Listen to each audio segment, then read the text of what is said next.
Bonjour à tous et bienvenue pour ce nouvel épisode de From Scratch. Aujourd'hui, j'ai le plaisir de recevoir un invité qui a pu travailler dans des grands groupes, dans des cabinets de conseil ou encore dans des structures bien établies avant d'aller sur ses premiers amours auquel l'entrepreneuriat et lancer une super verticale dans l'enseignement. Mais je ne vais pas le faire plus attendre pour l'inviter à la discussion. J'ai le plaisir de recevoir Wilfried. Salut Wilfried. Salut Thibaut, merci de me recevoir. Merci beaucoup. Hyper sympa, très beau chez toi. Merci, sympa. Merci. Écoute, avec un beau feu de cheminée. J'avoue, je suis bien là, on est bien. J'apprécie. Il va commencer à faire un peu chaud dans l'année pour avoir un feu de cheminée, mais bon, c'est toujours sympa visuellement. Ouais. Écoute, je te propose dans un premier temps de te présenter à nos auditeurs pour ceux qui ne te connaissent pas encore. Eh ben écoute, je m'appelle Wilfried Granier, je suis l'heureux papa d'un petit garçon qui s'appelle Olympe. Et heureux papa aussi d'une société sympathique qui s'appelle Superprof. Ouais. Je dis papa parce que c'est vraiment une boîte que j'ai créée il y a une dizaine d'années, et qui est vraiment la boîte de mes rêves, avec vraiment une grande famille que j'ai fédérée autour de ce projet. Et donc Superprof, c'est un peu plus de 200 collaborateurs dans 45 pays, et surtout Superprof, c'est d'un côté une grande communauté de professeurs triés sur le volet, et d'un autre côté, un moteur de recherche qui va permettre de trouver le professeur parfait. Voilà. Et moi, à titre personnel, je ne fais que ça. Je ne travaille que pour Superprof. C'est vraiment ma passion, mon rêve éveillé. Donc, et je suis tellement heureux. Donc, voilà pour ma présentation. Génial, c'est la situation idéale. Ouais. Non, j'ai beaucoup de chance. Je mesure ma chance. Bien écoute, j'aimerais savoir dans un premier temps, qu'est-ce qui t'a donné envie d'aller dans l'entrepreneuriat ? Comme je disais en introduction, t'es parti sur du salariat initialement. Cursus d'ingé. Voilà, mais t'es obligé en fait, quand t'as fait un cursus d'ingé, presque de partir vers le salariat parce que tu fais une école, puis tu rencontres tous tes collègues, eux, ils veulent aller dans les grands groupes. Moi, j'ai eu la chance en plus d'avoir à un moment accès à des grands groupes qui recrutaient facilement. Mais il faut que tu saches que moi, entrepreneur, c'est vraiment ce qui me fait rêver depuis le début. C'est-à-dire depuis que je suis tout jeune, moi, je rêvais. Le mot entrepreneur me faisait rêver. Si tu veux, le mec qui part à l'aventure, qui monte son projet, qui est indépendant, libre, qui crée son propre business, qui gagne de l'argent, qui fédère une équipe. J'imaginais, tu vois, comme les grands aventuriers qui partaient à travers le monde sur un bateau et qui partaient à l'aventure. Donc moi, c'est vraiment le métier d'entrepreneur. Je savais pas vraiment ce que c'était, mais ça me faisait rêver, tu vois. Et puis j'ai monté plein de petits projets d'ailleurs. Moi j'ai monté plein de petites boîtes. J'ai recruté mon frère. On a fait du ménage. On a vendu plein de conneries. Enfin voilà. Et puis surtout c'était toujours en parallèle de ton taf. Oui, mais c'était même pas des boîtes, c'est des petits projets, mais qui me permettaient de gagner de l'argent. Moi je kiffe énormément gagner de l'argent. Pas tellement à titre personnel, mais satisfaire quelqu'un qui est capable en échange de te donner des sous. J'aime beaucoup cette relation. Et surtout j'aime beaucoup aussi croître, donc faire grossir ce chiffre. Voilà. Et puis école d'ingénieur, parce que je suis pas trop mauvais en maths, donc du coup j'ai un cursus scolaire assez simple. Je passe, après je fais maths sup, maths spé, puis école d'ingé, puis d'un seul coup tu sors d'école d'ingé, puis c'est dur de dire à ses parents que tu vas te lancer dans l'entrepreneuriat. C'est clair. Ils t'ont un peu sponsorisé tes études, ils t'ont aidé, donc ils attendent un espèce de retour sur investissement. Donc, c'est quand même plus sympa quand tu leur annonces que tu es en CDI chez KPMG ou chez Ernst Young. Et donc, j'ai fait ça avec, et puis ça a bien marché, mais j'avais toujours en moi, si tu veux, ce petit côté, j'aimerais bien lancer mon projet, mais j'ai pas d'idée, je sais pas comment. Moi, je viens d'une famille où mon père est enseignant, ma mère est mère au foyer, donc je ne connaissais aucun entrepreneur, si tu vois. Et donc, je commence comme ça. Et puis un jour, un pote de pote, je rencontre un entrepreneur et il m'explique, il me raconte ce qu'il fait, pourquoi, comment, et là je te jure ça me fait vraiment rêver. Et donc je commence à penser à une boîte, et puis je m'associe avec un mec qui avait aussi déjà été entrepreneur, et là je lance ma première société. Donc je quitte le monde du conseil pour lancer ma première boîte, accompagné de cet associé, et c'est non sans mal. C'est-à-dire que d'abord je la monte et je continue à être salarié. Je travaille le week-end, je travaille le soir, machin et tout, pour faire un peu de chiffre d'affaires. Et puis, à un moment, il faut que je me lance dans le grand bain, il faut que je me lance vraiment dans le truc. À l'époque, la rupture conventionnelle n'existait pas, déjà. Donc, c'est beaucoup plus dur aussi parce que de se faire sponsoriser par les acédiques quand il n'y a pas de licence, quand c'est licenciement, rien. Et puis, je me rappelle l'image de mon associé qui avait 10 ans de plus que moi et qui me disait, putain, mais je me rappelle, Wilfried, il était accroché au pont, là, il osait pas sauter dans l'eau. Et moi, j'étais dans l'eau, je disais, mais il saute, elle est bonne, saute! Voilà, parce que lui, il était déjà dans le truc et tout. Oui. Et puis je me suis dit, non, mais c'est un rêve éveillé, cette boîte, il faut que ça grossisse, il faut que je m'y consacre à 100% du temps. Et donc, à l'époque, j'ai été voir l'associé Ernst & Young, tu me racontais une petite anecdote toi aussi avec voilà, quand tu rencontres un grand patron comme ça et que tu lui expliques que tu vas vouloir partir monter ta boîte. Alors d'abord il t'encourage, moi il m'a dit c'est super. En plus je lui avais expliqué que à force chez Ernst & Young de voir des capitaines d'industrie, des entrepreneurs, voir différents clients, ça m'avait donné aussi moi l'envie et que cette envie venait un peu de lui, qui m'avait inspiré et compagnie. Enfin tu vois voilà, j'ai bien présenté mon projet. Mais je lui dis voilà, mais par contre il y a une réalité économique qui fait que moi je peux pas quitter la proie pour l'ombre. J'ai besoin d'une rémunération et donc il faudrait que tu me licencies. Et donc là il me dit bah écoute je comprends ton projet bien sûr mais c'est impossible, on ne peut pas licencier déjà. En plus je viens de te faire une promotion il y a 3 mois donc ça me mettrait en risque énorme. En plus statistiquement on peut pas, la DRH ne veut pas, enfin, tout le monde on m'explique que c'est pas possible. Et donc je lui dis bah écoute non moi je comprends que c'est pas possible mais moi du coup je vais pas pouvoir partir donc il va falloir qu'on trouve un deal. Et franchement c'est ce monsieur on a trouvé finalement en fait une solution pour voilà que ça se termine bien. On a fini par avoir un licenciement. J'ai pu partir, toucher les acédiques un certain temps, pas longtemps parce que ma boîte en fait très vite a généré pas mal de chiffres donc j'ai pu m'embaucher. Mais voilà, donc l'aventure commence. Et puis une fois que t'as goûté à l'entrepreneuriat, tu peux plus jamais t'arrêter. C'est-à-dire qu'une fois que t'as connu la liberté, une fois que t'as connu le fait de vivre de ses clients, le fait d'avoir la chance de pouvoir recruter des gens que t'aimes bien, que tu kiffes, tout ça et tout, le fait de pouvoir rêver, donc c'est vraiment absolument fabuleux. Donc je ne sais pas si c'est fait pour tout le monde l'entrepreneuriat, mais en tout cas pour moi c'est le Saint Graal, c'est vraiment tout ce que j'aime et je ne pourrais plus jamais revenir en arrière. C'est-à-dire que depuis ce moment-là, je n'ai fait que enchaîner les créations de sociétés jusqu'à aujourd'hui. Créer la boîte la plus fabuleuse pour moi, celle que je veux garder toute ma vie. Oui, c'est qui te ressemble le plus aussi. Ouais, voilà. Donc j'ai mis plusieurs temps, j'en ai créé plusieurs avant, mais c'est vraiment tout ce que j'aime. L'entrepreneuriat, il y a pas mieux. Ouais, génial. Bah alors justement, c'était un peu ma question. Donc, de ce que je comprends, est-ce que c'était Superprof que tu as créé en sortant du conseil ou tu avais d'autres... Non, j'ai monté une première société dans la publicité que j'ai revendue. Voilà, j'ai revendu donc à mon associé qui lui avait énormément grossi, donc il me l'a racheté. Je suis devenu directeur général du groupe. On était 200 personnes, on s'est introduit en bourse sur Alternext.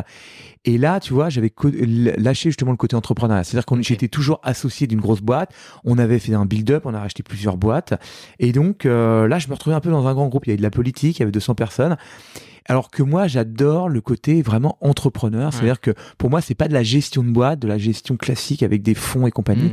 C'est de la création. Moi, j'ai besoin de créer, faire beaucoup de croissance, d'avoir des idées, enfin tu vois, de vraiment que ça bouillonne avec une équipe vraiment très qui dans la débrouille, tout ça et tout, et pas tellement dans les projections, dans les boards, dans les, tu vois. Oui. Ça c'est peut-être capitaine d'industrie, c'est peut-être gestionnaire. Moi je suis pas très bon là-dedans. Je suis vraiment entreprendre, c'est côté voilà, on prend des risques, on tente des choses.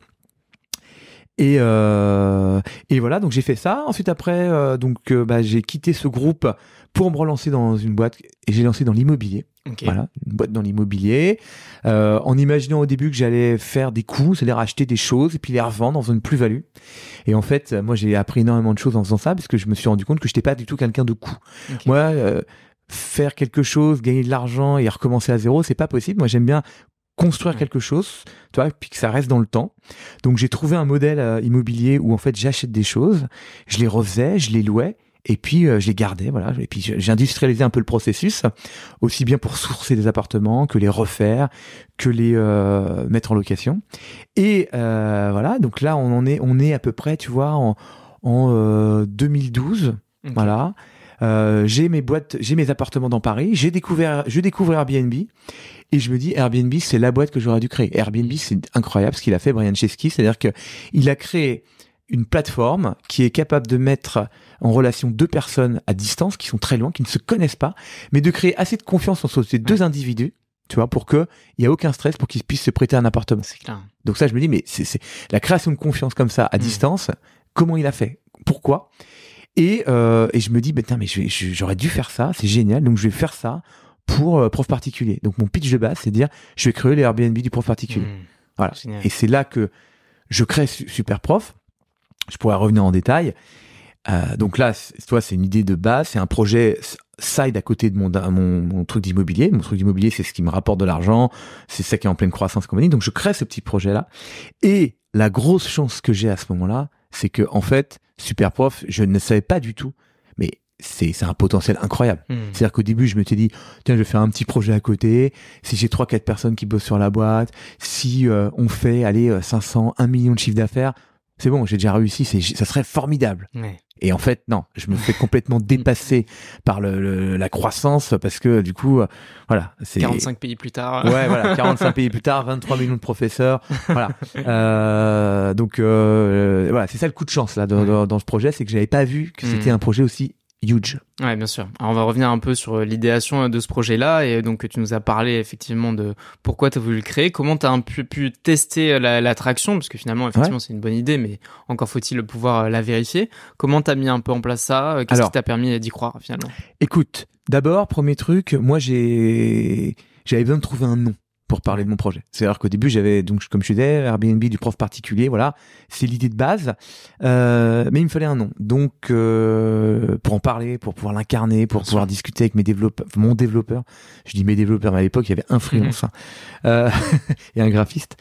Qui sont toujours dans la boîte, d'ailleurs. Le graphiste, c'est mon chef de produit, mon directeur artistique, et le freelance qui m'avait fait la première version de Superprof avec mon petit cahier des charges, c'est mon CTO aujourd'hui. Donc 10 ans plus tard, on est toujours là ensemble. Parce que voilà, c'est une histoire de copains, de fidélité. Enfin, tu vois, on se quitte pas, quoi. À la vie, à la mort, tu vois, un peu, quoi.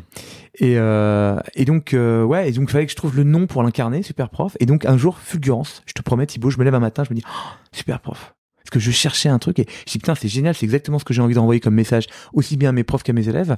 Si vous êtes prof, vous venez chez nous parce que vous êtes un super prof. Et les élèves, si vous venez, vous trouverez que des super profs. Donc, tu vois, à la fois, ça incarne une belle image pour le prof, parce que tu deviens un super prof, et pour l'élève. Et donc, je me dis, putain, c'est génial, je cherche si le nom de domaine est pris. Et putain, le .com, il était pris, cyberspoté par un Coréen. Coup de chance, il était prêt à le vendre parce qu'il était placé sur une place de marché. Et donc, je tente une première négo et il me dit $25,000. Donc là, moi, Superprof, j'avais mis 30 000 € de budget de côté pour lancer la boîte. Donc là, c'est quasiment tout dans mon nom de domaine. Ça gravait une bonne partie. Bah ouais, 90% quasiment. Et donc, je me dis, écoute, j'ai une alternative. Soit je change de nom, soit je vais essayer de l'avoir, mais... Et puis, je te jure, je l'aime bien, ce nom. Je me dis, putain, il est vraiment génial, ça marche bien et tout. Bon, bref.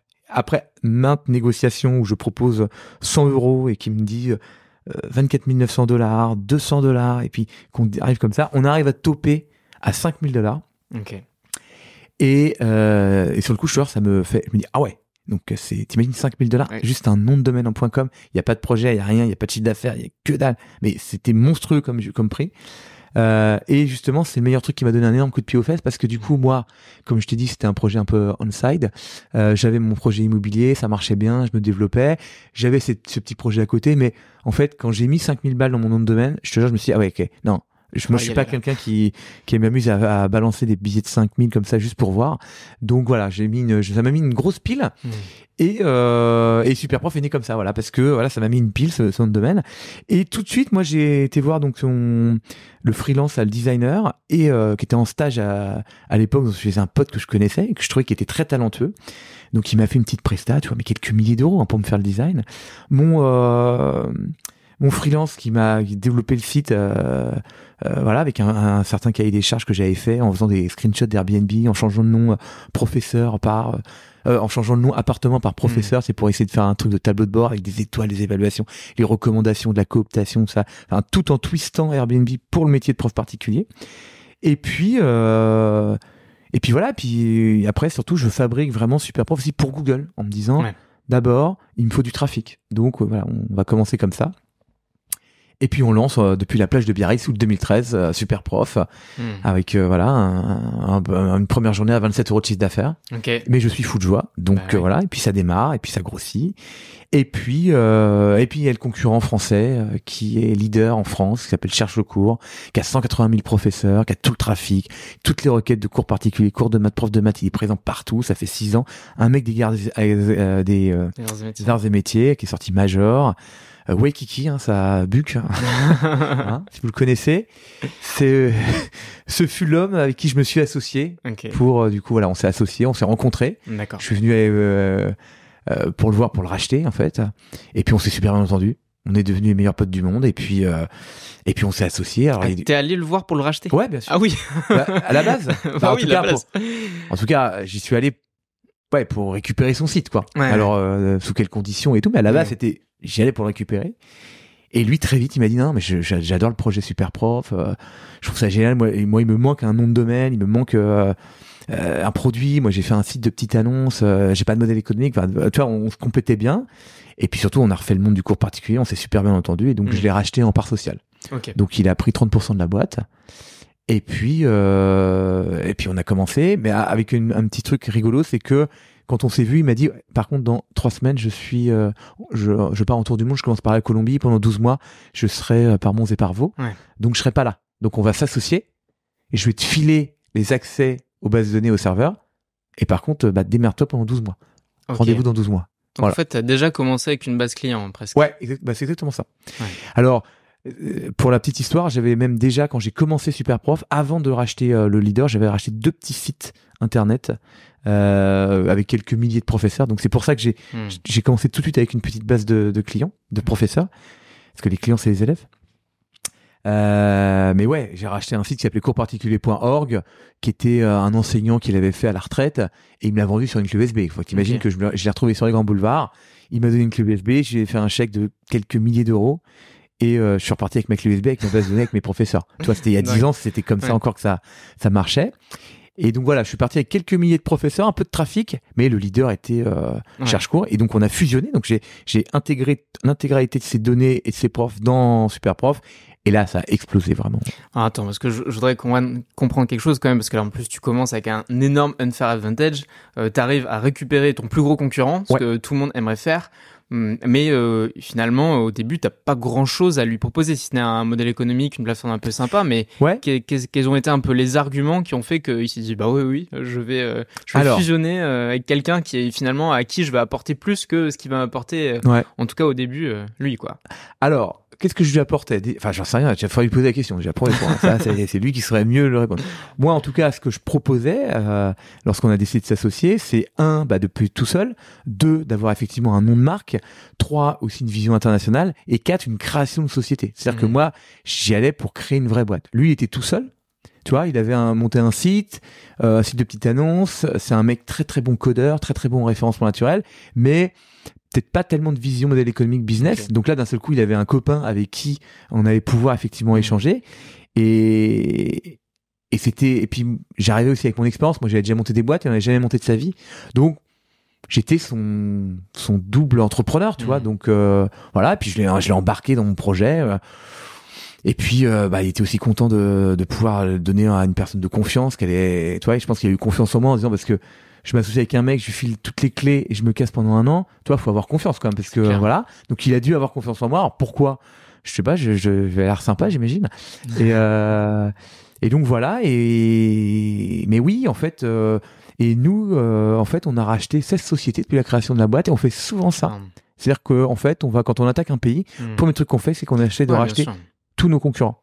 Ça, c'est une logique de croissance externe, qui est plus classique, approuvée, classique. Exactement, ouais. Mais quand tu commences, c'est quand même assez surprenant. Ça doit arriver peu souvent tu lances ton business, sauf si tu as levé de l'argent ou vraiment tu as des fonds propres. Mais aller chercher comme ça, réussir à faire une fusion sur de l'equity, quoi, c'est dingue, quoi. Ouais. Alors, il y a aussi plusieurs points. Il y a un autre truc qu'il faut que je rajoute quand même, parce que moi, j'y allais pour le racheter avec de l'argent, déjà. Alors, à l'époque, on gagnait 6-7 000 euros par mois. D'accord? Avec Superprof. Ouais. En fait, août 2013, je commence le 10 août en 2013, on fait 27 euros de chiffre d'affaires. Mais en septembre 2013, je fais 6 000 euros de chiffre d'affaires. Ah ouais. Tu vois? Donc, voilà. Donc, potentiellement, je peux le racheter. Alors, moi, j'imaginais peut-être le racheter, je sais pas, 20 000, 30 000, 40 000, 50 000 euros. Je peux pas te dire parce qu'on n'a jamais eu ce débat. En fait, on a tout de suite discuté association.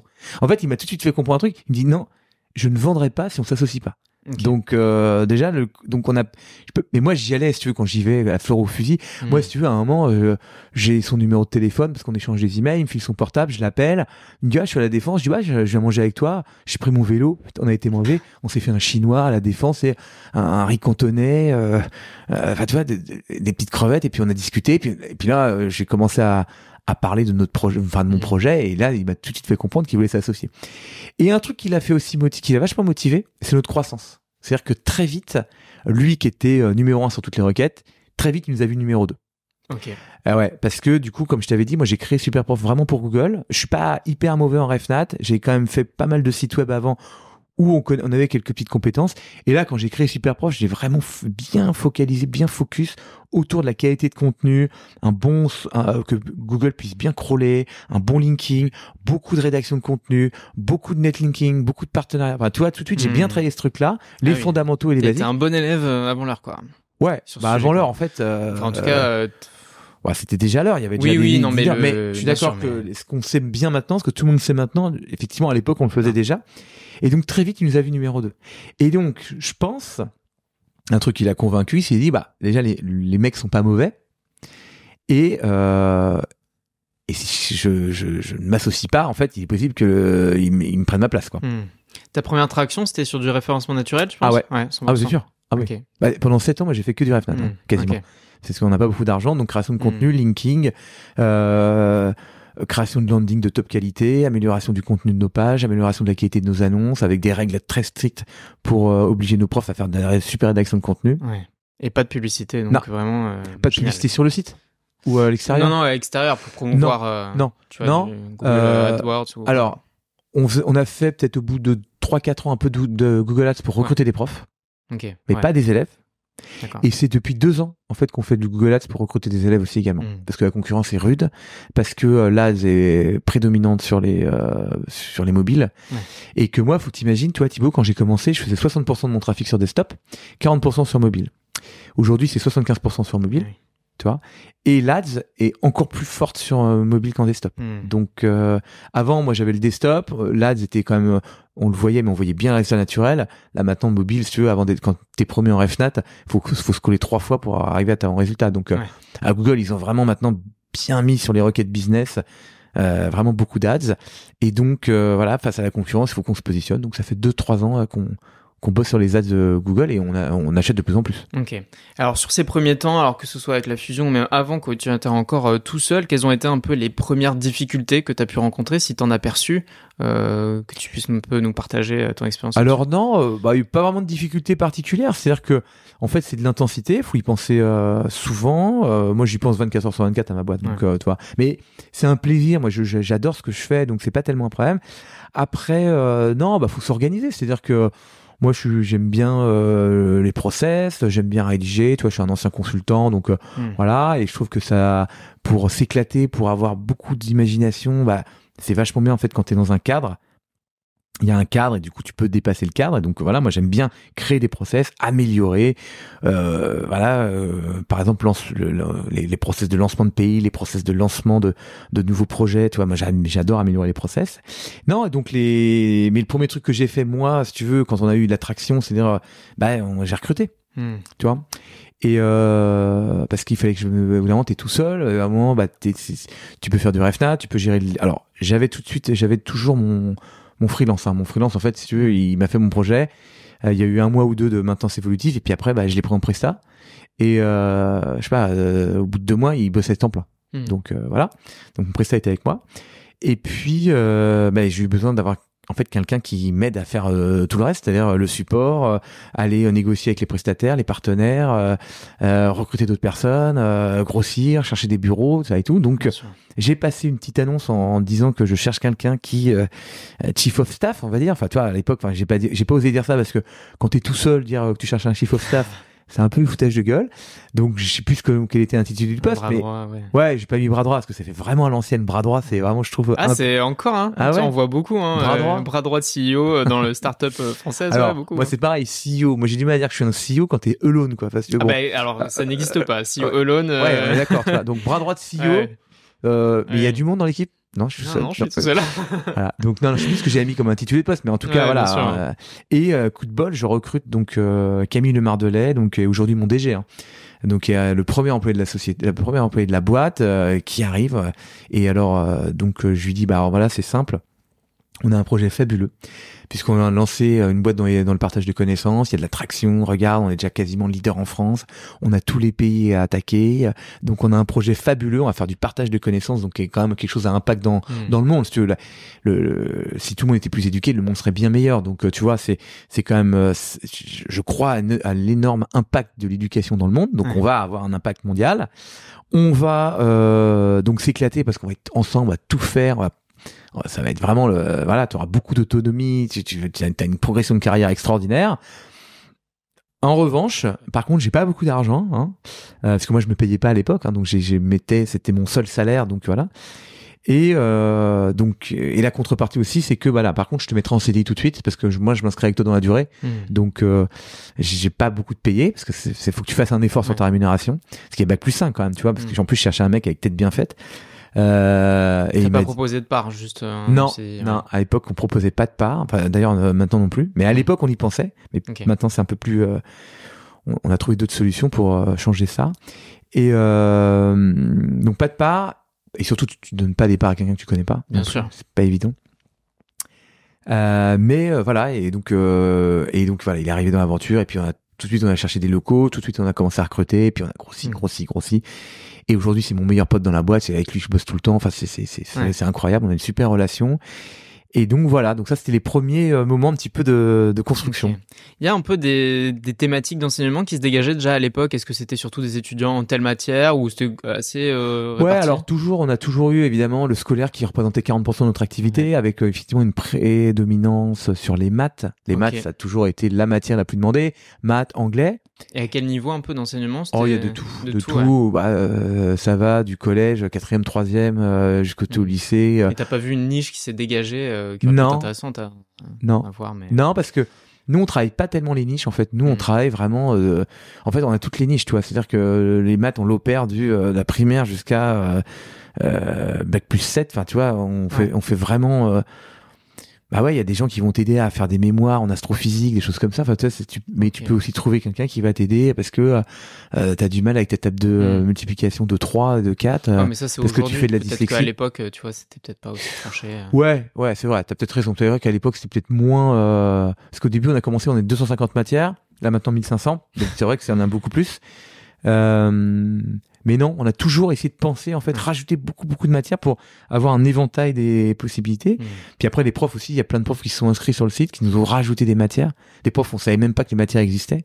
Et puis des façons d'enseigner. Tu vois, il y a des façons d'enseigner à des gens qui sont dyslexiques, dysphoniques. Enfin, il y a des méthodes, des gens qui sont... comment dire, c'est pas surdoué, ce qu'on dit maintenant, c'est précoce, des choses comme ça. Enfin, tu sais, les hauts potentiels. Les hauts potentiels, tout ça et tout. Donc, il y a plein de méthodes d'enseignement, mais toujours autour de toutes les thématiques, toutes les matières qu'on a. Donc, voilà. Donc, voilà. Donc, Ok. Vous avez levé des fonds à un certain... Non, pas levé de fonds. En fait, on s'est focus. Ouais, on s'est bootstrappé depuis le début. On s'est vraiment focalisé sur la croissance du chiffre d'affaires. C'est-à-dire que c'est le premier indicateur quand je regarde tous les jours, en fait, c'est vraiment combien on fait de plus de croissance par rapport à l'année dernière, la même journée.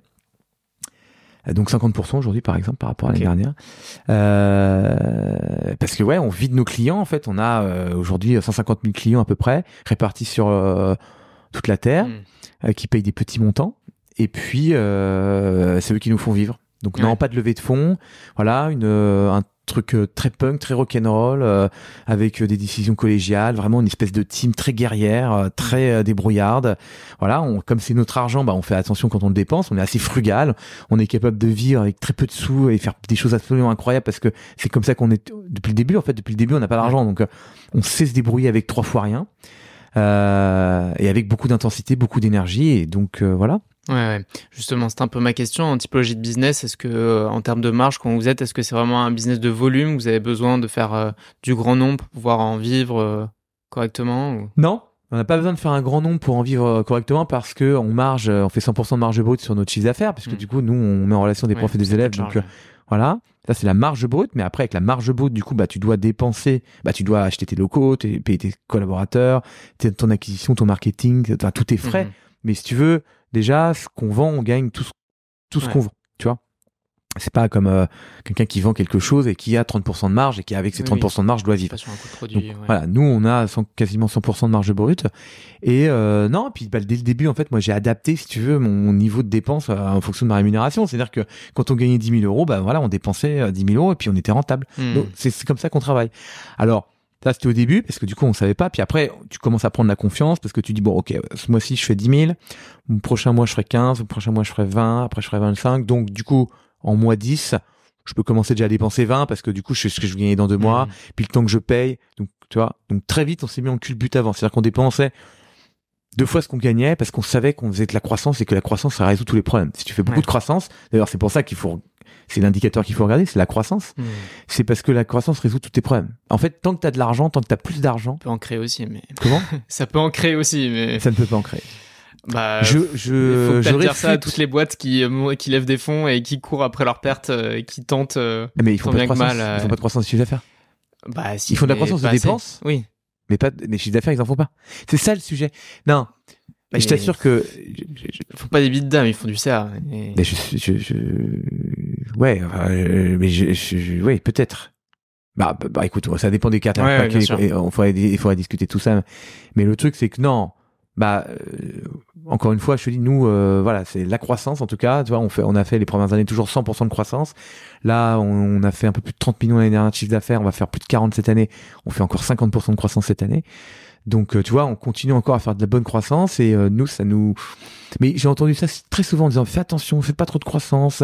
Ça peut se retourner contre toi et compagnie parce qu'évidemment, plus tu fais de croissance, plus tu prends des risques. Mais j'ai pas encore bien compris comment ça pouvait nous poser problème. Il faut des bases saines en fait. Voilà, c'est ça. C'est après quand t'es pris par le recrutement à tour de bras qui devient potentiellement de moins en moins de qualité, du coup ça a des répercussions et puis ça peut. Une fois que la machine est lancée. Effectivement, si tu recrutes, tout va trop vite. Effectivement, après au bout d'un moment tu peux perdre ta qualité, donc ta qualité du coup elle est moins bonne, donc ton produit est moins bon, donc il y a moins de clients et c'est possible. Et puis, quand tu lèves des fonds, tu as aussi des enjeux qui te sont imposés par tes investisseurs et du coup, tu deviens plus finalement salarié de ta propre boîte qu'en ayant bootstrapé. Ne me parle pas des levées de fonds. Moi, j'ai pu m'intéresser aux levées de fonds, j'ai pu creuser la question parce qu'à un moment, effectivement, c'est fascinant et surtout, c'est le lieu commun. Tout le monde qui veut aller plus vite, en théorie, lève des fonds, donc je me suis quand même posé la question, mais très rapidement j'ai quand même répondu que non. La meilleure façon d'aller très très vite, c'était justement de ne pas lever de fonds. Il y a aucune boîte aujourd'hui, même les boîtes qui ont levé des centaines de millions qui sont dans autant de pays que nous.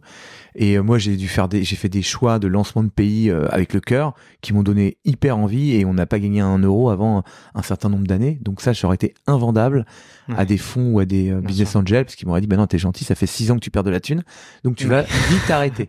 Mais il y a des pays, j'ai mis 6 ans avant de gagner $1. Et comme les États-Unis notamment, et aujourd'hui c'est notre 3e plus gros pays, c'est celui qui fait le plus de croissance. On fait 300% de croissance aux US, et dans 6 mois ce sera notre premier marché, tu vois. Mais par contre j'ai mis 6 ans avant de gagner $1, avec toutes les erreurs du monde qu'on a fait. Alors justement, on va y venir. Tu me fais la passe. On va parler de croissance. Comment t'as fait justement, tes stratégies un peu pour aller conquérir des nouvelles parts de marché, aussi bien qu'en France qu'après aller à l'international. C'était une ambition assez rapide. Bah, Airbnb, pour particulier.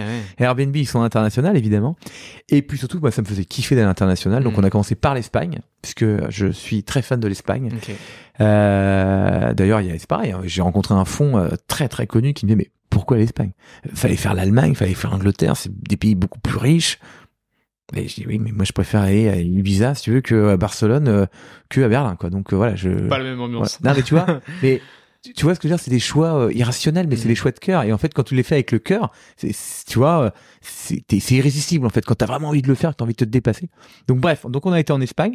Alors mes relais de croissance, pour répondre à ta question, en fait, sont de 2 types, c'est-à-dire de la croissance organique, c'est-à-dire qu'on améliore notre contenu, on améliore notre produit, on améliore la qualité de nos professeurs, on améliore le matching, l'algorithme de tri des professeurs et compagnie. Donc voilà, on va dire la croissance organique, et puis du marketing et compagnie, mais aussi beaucoup de croissance externe. On a racheté 16 boîtes, comme je te disais, depuis le début, et ça nous a fait passer des jumps super vite, quoi. Les rachats, à chaque fois, c'était que des plateformes qui étaient des concurrents, ou tu allais chercher, par exemple, justement, tu parlais des algos un peu de matching, justement, un peu aller chercher des technos. Non. On a acheté aucune techno. Toutes les technos, on les prend, en fait, on les jette. On ne garde pas les technos des autres. On a notre propre techno et on intègre, en fait, on achète globalement la base de données de professeurs, le trafic Et après on les met dans nos algorithmes, et puis nos algorithmes de tri font que voilà, on va pouvoir mesurer la performance des nouveaux professeurs qui sont inscrits chez nous. Et puis voilà, puis ça élimine aussi un concurrent sur le marché. Donc ouais, c'est uniquement ça qu'on rachète, quoi. Ouais, très bien. Et alors justement avec tous ces rachats et donc cette internationalisation, en l'occurrence, est-ce que tu as eu un peu des enjeux de culture d'entreprise, Alors non, pas du tout, parce qu'en fait, on essaye au maximum de ne pas garder les collaborateurs dans l'équipe. Ok. Donc voilà, ça me fait passer de moi pour un gros salaud, mais c'est pas grave. En fait, le truc, non. Nous, on opère tout depuis Paris, déjà. Ouais. Donc quand on rachète des boîtes en Espagne, au Brésil, en fait, nous, on propose toujours aux gens de venir chez nous. Okay. D'ailleurs, c'est déjà arrivé. En fait, je dis qu'on garde pas les gens, mais c'est déjà arrivé. Mais c'est vraiment une minorité, parce que les gens ils préfèrent rester dans leur pays. Et nous, en fait, on a pris le parti de ne pas avoir de filiale à l'étranger. Tout est opéré depuis Paris. Okay. Donc on a par exemple, on a racheté là, récemment une boîte qui s'appelle Tutorfair au UK. Donc là, on a récupéré une jeune femme qui est venue travailler pour nous. Donc elle bosse pour nous.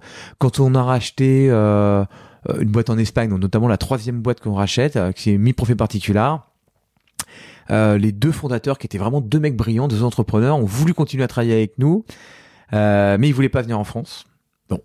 Voilà, mais on a quand même trouvé un deal où ils ont été auto-entrepreneurs, prestataires pendant 3 ans. On a fait un contrat, voilà, et tout.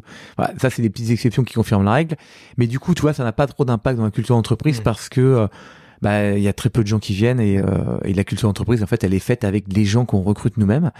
Et pourquoi je fais ça aussi? Parce que moi, j'ai souffert dans mon ancienne boîte, ma première boîte, où on avait fait plein de build-up, on faisait venir des gens, et des fois, t'avais vraiment des têtes de cochons qui arrivaient dans la boîte, ils formaient un bastion dans le bastion, ils étaient contre le mec qui avait racheté, donc c'était très compliqué de travailler avec eux. Donc, alors que moi, il faut que je travaille avec mes copains. Donc voilà, il faut que je m'entende super bien avec mes équipes. Je suis pas du tout quelqu'un dans le conflit. Je suis pas très bon en politique, en stratégie avec des gens qui sont pas hyper heureux de me voir. Donc moi, je suis dans un monde de bisounours. Et donc, pour que ce monde de bisounours continue d'exister, je préfère créer et recruter des gens. Dans mon équipe. Ouais, c'est clair. Alors, au sein de cette croissance, tu parlais tout à l'heure de la concurrence qui est de plus en plus féroce. Ah ouais, bien sûr. Ouais. Comment vous faites un peu, justement, dans vos stratégies de croissance pour endiguer cette attrition potentielle et rester les leaders? Alors, écoute, on améliore la qualité constante de nos produits, ça c'est le premier point. Nous, de toute façon, on te propose de trouver le professeur parfait, donc il faut à la fois que le professeur soit vraiment incroyable, donc on améliore la qualité du produit de notre professeur, on améliore le matching également, quoi. Et puis on écrit du contenu de qualité pour avoir encore plus de trafic. On augmente le nombre d'élèves, on augmente notre nombre de professeurs, on leur fait une super expérience. Et spontanément, comme ça, du coup, effectivement, tous nos concurrents qui dépensent beaucoup d'argent dans le marketing et compagnie, ils ont du mal à suivre. Donc, nous, on est vraiment focus produit. Voilà. D'accord, mais ça passe par quoi? C'est du screening, par exemple, pour les professeurs que vous avez fait rentrer, vous êtes de plus en plus exigeant. Ouais, exactement. Okay. C'est-à-dire qu'en fait, on est de plus en plus exigeant avec nos professeurs. C'est-à-dire qu'au début, pour donner un ordre d'idée, nos professeurs ont toléré qu'ils répondent en 48 heures aux élèves. Okay. On trouvait ça normal, c'était bien, ça leur laissait le temps. Maintenant, non, en fait, si tu réponds plus dans les 6 heures, tu vois, tu commences à avoir des pénalités, on commence à te suspendre ton annonce, on te demande pourquoi t'as pas répondu. Et donc, du coup, ça forme aussi nos professeurs. Donc, nous, nos professeurs, aujourd'hui, on a un temps de réponse moyen, tu vois, en France, à 2,4 heures. Okay. Donc, en moins de 3 heures, tu vois, t'as ton prof qui t'a répondu, qui organise potentiellement le premier cours, qui a pris contact avec toi. Donc, c'est très, très rapide. Donc voilà, donc l'amélioration constante, et puis la formation de nos professeurs. On fait beaucoup de masterclass pour revoir nos professeurs. On a un programme ambassadeur, donc nos professeurs qu'on connaît viennent travailler avec nous, améliorent le produit. On a constitué cette communauté de professeurs de confiance avec qui on travaille. On a à peu près 25 000 des ambassadeurs qui remontent le produit, qui nous améliorent le produit, qui remontent plein de trucs. Encore une fois, moi je crois que si on a le meilleur produit, les meilleurs professeurs, tu finis par gagner. Même s'il y a des gens qui sont très bons et qui font du marketing, de la pub télé et qui te font croire qu'ils te font trouver le professeur, machin et tout. En fait, je crois à la force du produit in fine. Et au bon prix aussi également. Ouais. Tu vois, nous, on prend pas de commission entre notre modèle économique. C'est aussi un modèle très malin, je trouve, par rapport aux autres. Tout le monde prend des commissions sur l'heure de cours. Donc, mécaniquement, si tu prends une commission sur l'heure de cours, qu'est-ce que tu veux? Que ton prof, il soit payé le plus cher possible. Parce que plus il prendra cher, plus tu prendras une commission chère. Tu vois, Or, nous, on s'est dit, bah non, faut pas faire ça, faut pas prendre de commission entre le prof et l'élève. On va faire payer l'élève pour qu'il trouve son prof, il va payer one shot un truc, il va trouver son prof, mais après, il va vivre en direct avec lui. Comme ça permettra à l'élève de payer le moins cher possible son professeur. Et tu vois, et le professeur, du coup, c'est pareil, il a pas de cut. Donc, il a pas mécaniquement envie de faire monter son prix, puisque du coup, bah, il payait le juste prix payé par l'élève en direct. Ouais. Non, c'est clair. Tu vois, donc la force du produit, la qualité du modèle économique fait que, bah voilà, a priori, contre nos concurrents qui vont à grand renfort de marketing et d'effets de manche font croire que ils ont des top profs et qu'ils vont faire ça. En fait, bah nous, je pense qu'in fine, on va gagner. Alors, on n'est pas encore très connus. Il faut qu'on améliore notre notoriété. Il faut que, tu vois, on soit de plus en plus connus. Ça fait que 9 ans qu'on existe. Mais voilà, nous, on est focus produit à mort, Thibaut. Vous avez développé un peu des partenariats avec des tiers, des institutionnels, pour aller chercher des clients? Très autonome. Okay. Non.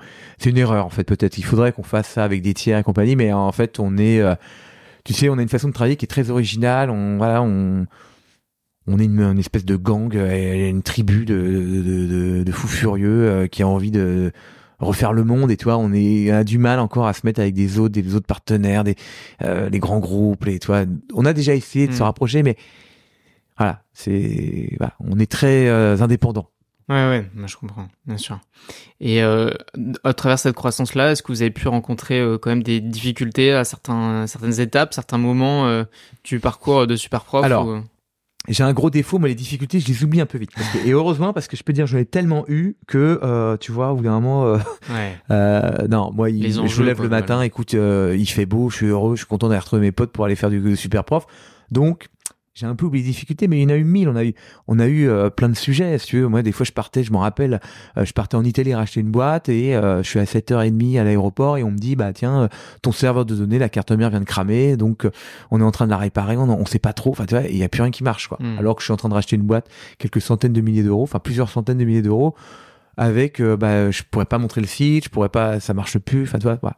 Des trucs comme ça, mais rien de grave parce qu'en fait on est tous, on se relève les manches. Je suis extrêmement bien entouré, donc les difficultés en fait, si tu veux, les difficultés c'est dur quand t'es tout seul, mais quand t'es à plein en fait, bah c'est juste un challenge que tu relèves. S'il y a une nocturne à faire, s'il y a des trucs à faire, bah on le fait. Après on a tous confiance les uns les autres, avec les autres, les uns les autres. On a tous envie d'y arriver, donc voilà, les difficultés sont vraiment très vite surmontées.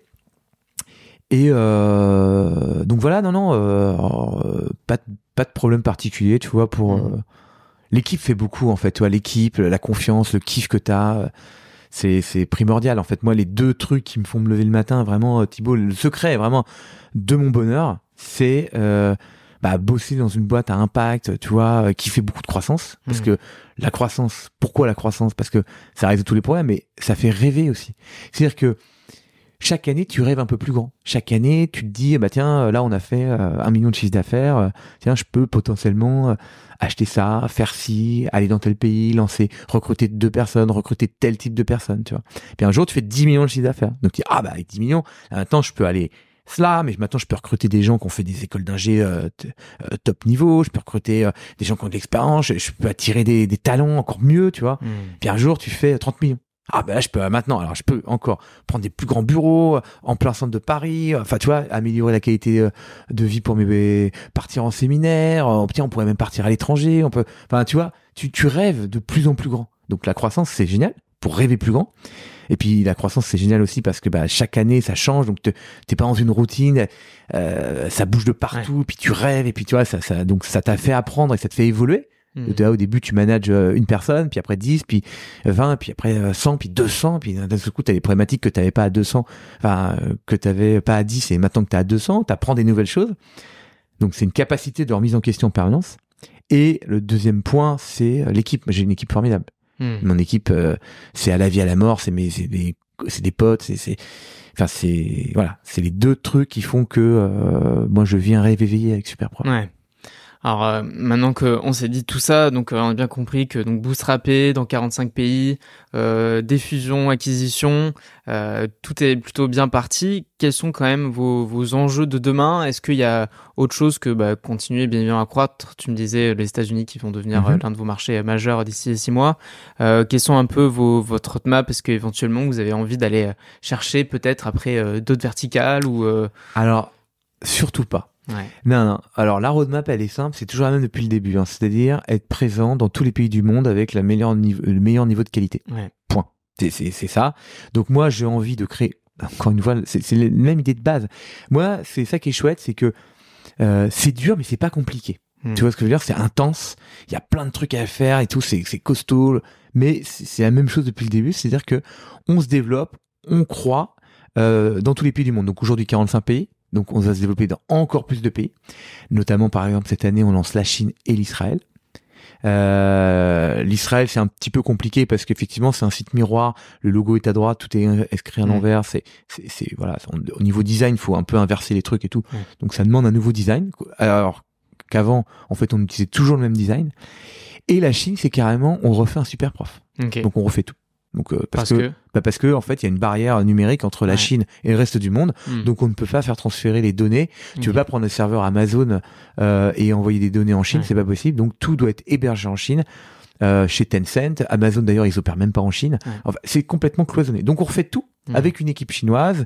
Voilà. Donc ça, c'est un gros challenge, gros défi. Mais non, moi je veux proposer au plus grand nombre sur Terre la meilleure façon d'apprendre, qui est de trouver un prof. Donc voilà, la roadmap, elle est d'être présent dans tous les pays avec un super niveau de qualité. Comment vous faites justement pour opérer dans ces différents pays? Tu me dis que vous êtes tous à Paris, mais il faut quand même des contacts sur place, des gens qui soient... Alors, en fait, il y a une astuce, je vais te la donner, c'est très simple, et c'est ça qu'on fait depuis le début, mais pareil, beaucoup de chance, parce qu'on a eu cette idée, et en fait, ça a marché dès le début. C'est en fait, on recrute un natif du pays. C'est le premier truc qu'on fait. C'est-à-dire que quand on lance un pays, on recrute quelqu'un qui est natif du pays, qui est né là-bas, qui a fait ses études là-bas, qui connaît parfaitement le système scolaire là-bas. Quand on lance l'Espagne, qu'est-ce qu'on fait? On va dans notre base de données de professeurs et on cherche professeurs d'espagnol native habitant Paris. On a une 50aine de profils.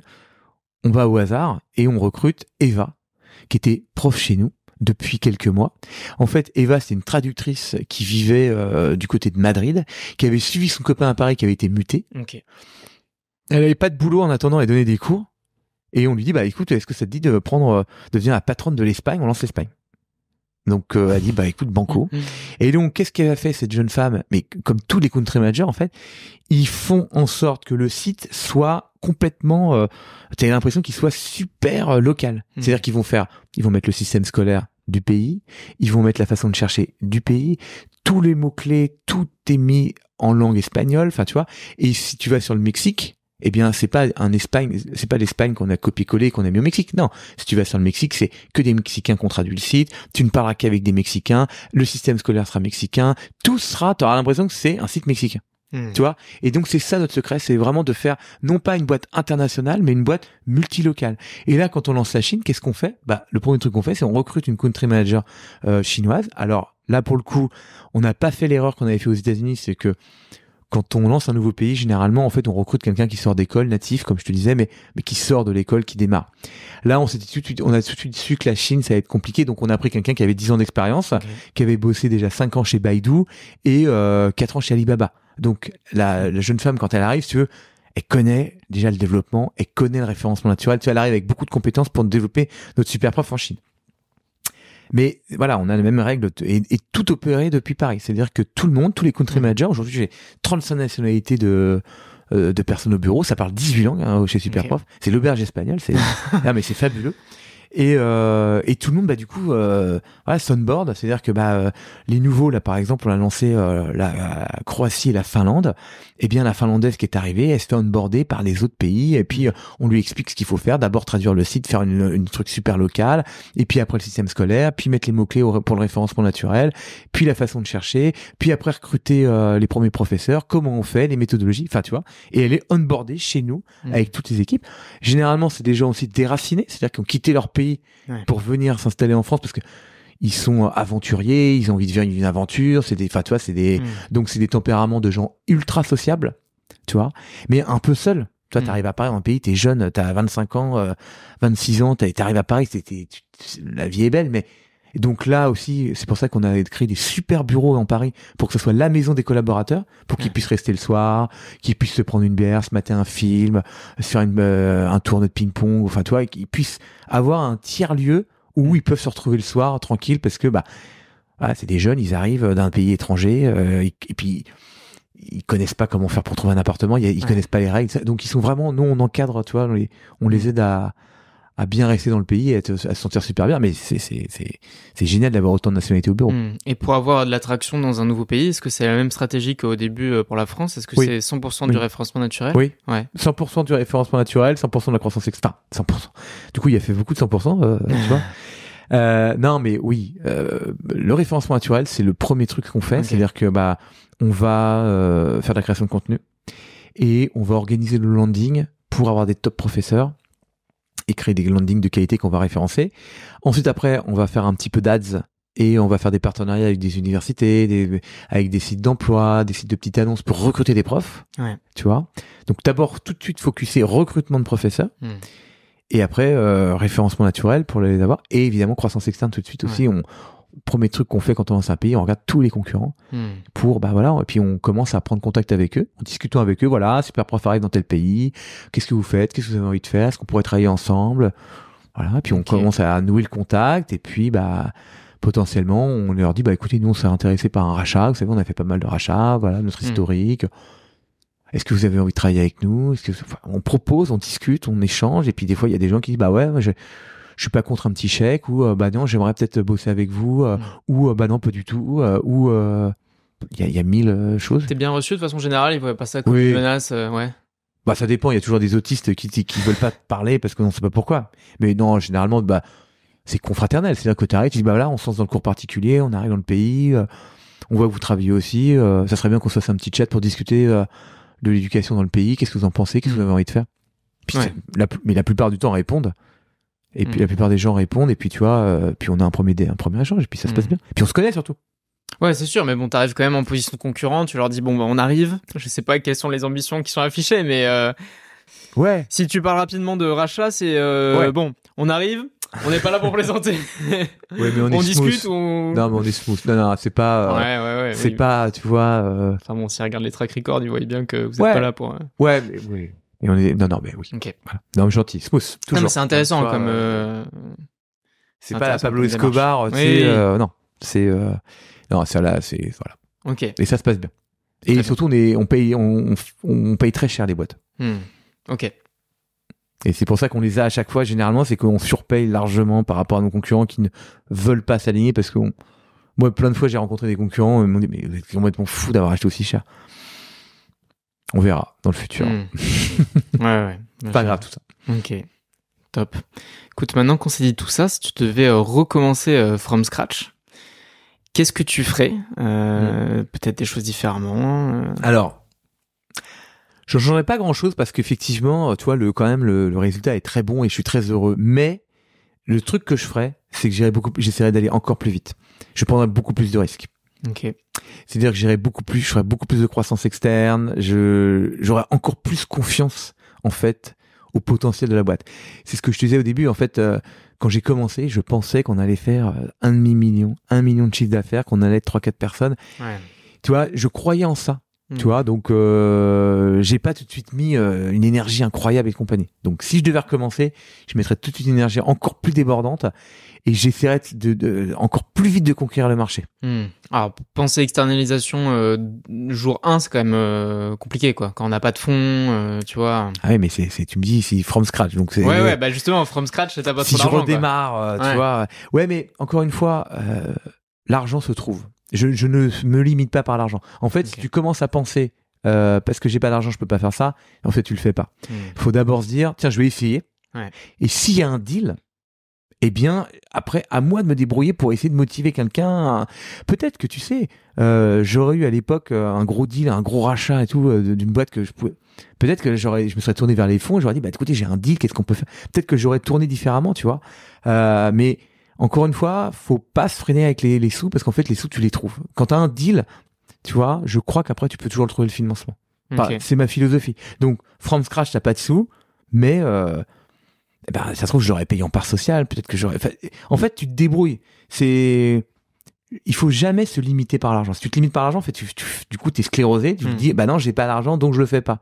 Mais tente, essaye. Et si ça se trouve, il va se passer un truc. Et là, tu te poseras la question si t'as d'argent ou pas. Mais tu vois, c'est ça qu'il faut faire, je pense, selon moi. Potentiel, sinon. Ouais, moi, j'ai attaqué des boîtes. Si tu veux, on faisait 1 million de chiffre d'affaires. J'allais voir des boîtes en Espagne qui faisaient 3-4 fois notre chiffre d'affaires et j'ai essayé de les racheter. Tu vois. Bon, ça n'a jamais marché, mais j'ai essayé, tu vois. Ouais, dans la démarche, en tout cas, c'était intéressant d'y aller. Bah ouais, parce que d'ailleurs, je me rappelle que la première fois qu'on va voir l'Espagnol, un gros monstre qui faisait à l'époque, je sais pas, 1 million de trafic mensuel, nous on faisait 20 000, on venait de démarrer l'Espagne. On dit on serait intéressé pas. Mais bon, après il y a plein d'histoires avec ce monsieur. Donc, mais au début, je pense qu'il nous a dit mais c'est qui ces deux-là là qui parlent pas un mot d'espagnol, qui vont attaquer le marché espagnol. Moi, je suis là depuis 7-8 ans. Je suis leader, je suis 1 million de trafic, je suis même 3 fois plus de ce qu'ils font en France. Et ils m'expliquent qu'ils vont attaquer le marché espagnol. Et tu vois, on a tenté un deal. Bon, ça a pas marché, hein, mais tu vois, je me suis pas interdit en me disant ah bah non, on n'a pas l'argent. Parce que je me suis toujours dit on le trouvera, on va se débrouiller quoi. Ok. Donc c'est ça que je ferais from scratch. J'irai plus vite en m'interdisant encore moins de choses. Ok, super. Alors tout à l'heure tu me disais que effectivement tu essaies de pas trop percevoir les difficultés, les considérer juste comme des challenges, mais quand même, est-ce qu'il y a eu un peu un échec dans ton expérience super prof qui t'a marqué et sur lequel tu as su capitaliser? Alors oui et non. Oui, alors oui, effectivement, on va pas dire que c'est un échec parce que c'est toujours la même chose. L'échec, c'est un point de vue. C'est-à-dire que tu sais, soit tu dis c'est un apprentissage, soit tu dis c'est un échec. Mais l'échec, je trouve que c'est un mot dur. Mais par contre, j'ai un apprentissage. Effectivement, c'est sur justement, ça rebondit un peu sur le fait de ce que je te disais, c'est-à-dire que j'aurais été plus vite parce que il y a une boîte que j'ai jamais pu racheter. Parce que j'y suis allé au début, on m'a fait une offre de prix qui était beaucoup trop cher. Okay. Enfin, on m'a convaincu. Moi, j'étais prêt à le racheter ce prix-là. Hein. Bon, c'était 3 fois notre chiffre d'affaires à l'époque, mais j'avais envie d'aller plus loin. Mon associé à l'époque m'a réussi à me convaincre que c'était beaucoup trop cher. Bon, donc j'ai pas fait le deal. 3-4 ans plus tard, j'ai essayé de lui proposer le double du prix qu'il me demandait à la base. Donc, tu vois. 3-4 ans plus tard, je lui propose le double, alors qu'à l'époque, je l'avais sur la main. C'est-à-dire que j'aurais dit, OK, à 3 millions, je l'avais. 3-4 ans plus tard, je lui propose 6. Et je finis par pas l'avoir, parce que du coup, il me dit, ouais, mais je vais aller voir un autre concurrent. Et du coup, c'est un de mes principaux concurrents qui l'a acheté 6 millions et pas moi. Alors que 3 ans avant, je l'avais 3 millions sous la table, j'avais qu'à signer, c'était OK. Donc, tu vois, et c'est pour ça que je te dis, from scratch, en fait, voilà, c'est, qu'est-ce que j'ai appris? Qu'est-ce que ça m'a appris tout ça? C'est que, faut aller plus vite, intensément, faut pas avoir peur. Et si je redémarrais, voilà, je rebondis, c'est que voilà, j'aurais été beaucoup plus rapide et j'aurais pris beaucoup plus de risques et j'aurais eu beaucoup moins peur de me dire le coup c'est trop cher. En fait, ça veut un peu rien dire parce que tu dis que c'est trop cher aujourd'hui, mais ça se trouve dans 3 ans, c'est ce mec-là qui va te tuer. Donc en fait, non, faut faire les deals, faut les surpayer. Une fois qu'un truc est fait, en plus tu l'oublies. Donc voilà, j'aurais fait beaucoup plus de deals beaucoup plus rapidement dès le début. Et donc voilà, mon apprentissage, c'est d'avoir écouté les gens qui te disent que, tu sais, mais c'est pareil dans l'entrepreneuriat, quand tu démarres, il y a plein de gens qui spontanément vont te donner des idées, vont te lancer des phrases avec des fois toute la bienveillance du monde, mais qui vont pouvoir potentiellement te décourager de faire ton action. Et en fait, il faut pas trop les écouter, faut foncer, faut croire en sa petite étoile, on a tous de la chance. Et puis il faut kiffer, et puis il faut y aller, et puis voilà, faut pas avoir peur. Donc voilà, c'est ça mon apprentissage. Ok. Alors si quelqu'un demain venait te voir en disant je veux créer le Airbnb ou même on peut dire maintenant le super prof d'une autre verticale, est-ce qu'il y aura un conseil que tu aimerais lui donner? Alors je lui dirais bonne chance, fais-le, tiens-moi au courant si je peux t'aider. Non, je dirais surtout tu vas vivre la meilleure vie que tu pourras jamais avoir parce que je te souhaite exactement de vivre la même aventure que moi. Donc c'est ça que je lui dirais. Sur le plan opérationnel, peut-être quelque chose qui t'as bien réussi, quelque chose que t'as pu analyser. Se focaliser vraiment sur la qualité de son offre. Ouais. C'est-à-dire que tu sais, moi on m'a posé la question il y a pas longtemps sur est-ce que vous êtes focusé sur, comme c'est une marketplace, il faut mettre en relation des profs et des élèves pour faire du matching. Qu'est-ce qu'on fait? Je dis on peut pas être partout, donc focalisez-vous d'abord sur la qualité de vos produits, puisque c'est ça que vous vendez. Hein. Toi, c'est le principe d'un supermarché. Il faut avoir des beaux rayons, bien rangés, avec beaucoup de produits qui donnent énormément envie. Là, comme ça, tu vends. Si t'as pas de produits, t'as beau avoir le supermarché le plus idéalement placé avec énormément de clients qui rentrent dedans, mais si t'as pas de beaux produits, personne n'achète. Donc, voilà, on se focalise d'abord sur le produit et puis bien travailler son référencement naturel dès le début, quoi. Ouais, ok. Et ne pas lever d'argent. Bon, ça c'est un autre débat. Mais non, c'est un autre débat parce que c'est très personnel. Et puis ça dépend des marchés. J'ai eu la chance de pouvoir moi l'autofinancer dès le début. J'ai eu la chance aussi de pouvoir ne pas me payer aussi les 6 premiers mois. Il y a aussi ça, tu vois, parce que j'avais un business à côté qui fonctionnait. Il y a des gens qui peuvent pas. Donc voilà, il y a tout un truc personnel qui fait que voilà, il y a des gens qui aussi sont à l'aise avec une levée. Il y a des gens, les levées apportent non seulement de l'argent, mais aussi des gens autour de toi qui peuvent te conseiller, du réseau et tout comme ça. Mais il y a une contrepartie, c'est qu'effectivement, bah, t'as vendu ta boîte, quoi. C'est-à-dire que ta boîte fonctionne dans le meilleur des cas, potentiellement ils vont vouloir la vendre pour optimiser et 100% de la boîte. Donc tu vas pouvoir potentiellement te faire déposséder ta propre société alors que t'es majoritaire parce que les gens vont vouloir la vendre au meilleur prix. Et que quand t'as une offre sur la table avec beaucoup de zéros, c'est irrésistible. Tu ne peux pas résister. Même si tu te dis non, je veux pas. En fait, la meilleure façon pour résister à ça, c'est de jamais avoir d'offre. Si t'as une offre, c'est irrésistible. Bah, je crois. C'est pour ça que moi, je veux pas d'offre. Voilà. Comme ça, je sais que je résiste. Non, mais tu vois, ce que je veux dire, c'est que... Ouais, non, mais je comprends bien. Est-ce que, justement, tu nous disais en introduction que tu as toujours eu un peu des idées, des petits projets comme ça qui ont jalonné ton parcours. Aujourd'hui, on a bien compris que tu es focus à 100% sur Superprof et que tu n'as pas en démordre. Que ça. Est-ce que pour autant, il y a un peu une idée qui est restée un peu dans ta tête, un truc que tu aurais aimé lancer, mais sur lequel tu n'as jamais pu aller? Écoute, non, pas vraiment. Okay. Non, l'éducation, c'est quelque chose le cours particulier, c'est quelque chose vraiment qui me tenait à cœur depuis très longtemps. Donc, je pense que si j'avais pas fait Superprof, tu me poserais la question aujourd'hui, je te dirais, ah ouais, je sais pas, quand même améliorer l'apprentissage, le cours particulier, tu vois, c'est quelque chose qui m'aurait, frustré de pas l'avoir fait, pour plusieurs raisons. D'ailleurs, moi, je suis prof d'enseignant. Alors bon, je suis prof d'enseignant. Je suis fils d'enseignant. Donc moi j'ai vu mon père donner des cours et quand même kiffer donner des cours à ses élèves, avoir des élèves qui passaient à la maison. J'ai vu mon père aider des élèves des fois qui avaient des problèmes familiaux et compagnie, mais avec un prof vraiment qui les éduquait. Donc j'ai vu des élèves, kiffer leur prof. J'ai moi-même été transformé par un prof. C'est-à-dire que mon prof de physique, monsieur Evard, qui était mon prof de physique en MPSI au lycée Buffon dans le 15, Paris 15, c'est un mec qui m'a galvanisé. C'est-à-dire que moi je suis arrivé, j'étais en banlieue parisienne dans un petit lycée de banlieue, j'étais pas trop mauvais en maths, t'arrives à Paris, là d'un seul coup t'es pas du tout le premier en maths, mais t'es plutôt vers la fin, tu comprends plus rien, tu prends les transports, 1h30 de transport, enfin c'est dur, tu vois, c'est intense, t'es une classe de 48, que des gens bons, que des gens comme toi en fait, qui étaient bons dans leur truc, mais naturellement il y a des gens qui sont meilleurs, et ce prof de physique m'a vraiment donné envie de me dépasser. J'ai énormément travaillé pour lui, enfin je sais pas, j'étais très fier qu'il soit fier de moi, voilà, à l'ancienne, vraiment le prof à l'ancienne, hein, c'était marrant, mais bon voilà. Donc j'ai été transformé par un prof et j'ai sponsorisé toute mon école d'ingénieur dans les cours, et j'ai kiffé donner des cours à des élèves. J'ai fait aider le passer le bac à des jeunes femmes qui captaient rien en maths, mais juste tu leur donnes un peu confiance, tu leur donnes une petite méthodologie, tu fais des études de fonction, tu leur expliques, voilà, on se détend, on dérive, on fait son tableau de signes, on est plus les moins, enfin tu vois, une petite méthodologie, un peu de trucs, et à la fin, la jeune fille, elle a 13-14, t'es avec les parents, tu sors une coupe de chambre, enfin tu vois, j'ai kiffé aussi donner des cours et gagner ma vie avec ça. Moi, je prenais 100 francs de l'heure, donc 15 € de l'heure, et j'enchaînais les heures, tout, et je kiffais donner des cours. Donc tu vois, je me suis toujours dit, c'est con qu'il n'y ait pas un... Et moi, à l'époque, je donnais, j'allais à la boulangerie du coin, au lycée du coin, je mettais l'affichette avec les numéros de téléphone, et j'en t'appelais, tu vois. Et donc, je m'étais toujours dit, tiens, il faudrait créer un truc de confiance de prof et d'élève, tu vois. Et donc, si j'avais pas créé Superprof, vraiment, c'est quelque chose qui m'aurait embêté. Parce que c'est une idée qu'il faut avoir. Il faut qu'il y ait un Superprof dans le monde. Tu vois, enfin, en tout cas, un site qui met en relation, quand tu veux apprendre quelque chose, toi, que tu puisses trouver le prof parfait. Et en plus, nous, on croit très fort chez Superprof que la meilleure façon d'apprendre quelque chose, c'est de trouver quelqu'un qui va t'apprendre. Tu vois, si t'as envie d'apprendre quelque chose, Thibaut, t'as 1000 façons. Tu peux aller à la bibliothèque chercher un bouquin, tu peux aller à la Fnac acheter une méthode, tu peux regarder des tutos, tu peux regarder des vidéos YouTube, tu vois, tu peux prendre une application pour apprendre quelque chose.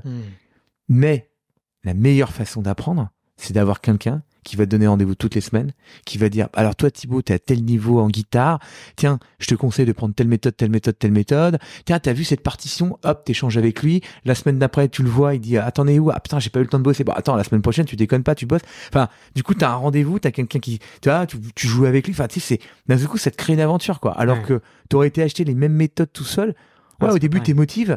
Puis après, tu sais, c'est dur, quoi. C'est dur, t'as pas de rendez-vous, puis tu sais pas qui le montrer. Enfin, tu vois, donc pour nous, la meilleure façon d'apprendre, c'est de trouver un prof.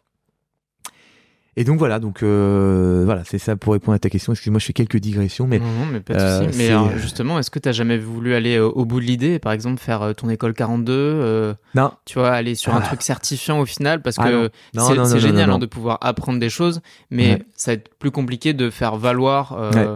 Je suis d'accord. On va dire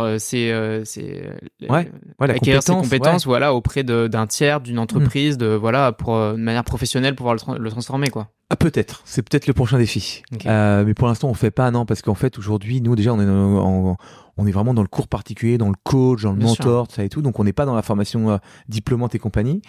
Nous on s'est, pour scaler comme ça et tout, on s'est appuyé vachement sur la compétence de nos profs. Aujourd'hui on a 23 millions de professeurs triés sur le volet, mais chaque professeur a sa méthodologie.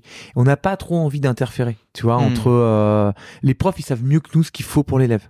Tu vois, on a confiance là-dedans. Nous on s'assure que ça se passe bien entre le prof et l'élève, mais se mettre entre les deux, commencer à imposer une éducation, une méthodologie, en plus ça veut dire que t'imagines, nous on opère dans 1500 thématiques, donc l'école 42 c'est de l'informatique, ok, t'as une verticale, t'opères la verticale, tu l'améliores et compagnie, toi tu restes dans une verticale.